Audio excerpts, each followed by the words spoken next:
Frank Caprio জন্ম নেন 1936 সালে আমেরিকার রোড আইল্যান্ডে।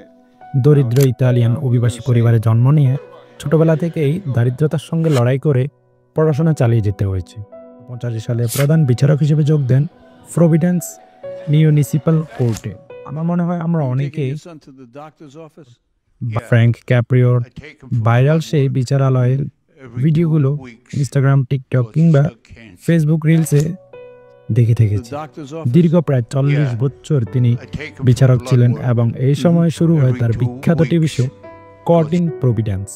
শোতে সাধারণ মানুষের ছোটখাটো অপরাধের বিচার তিনি শুধু আইনের মাধ্যমেই নয়, বরং সহানুভূতি আর করুণার দৃষ্টিতে করেছেন।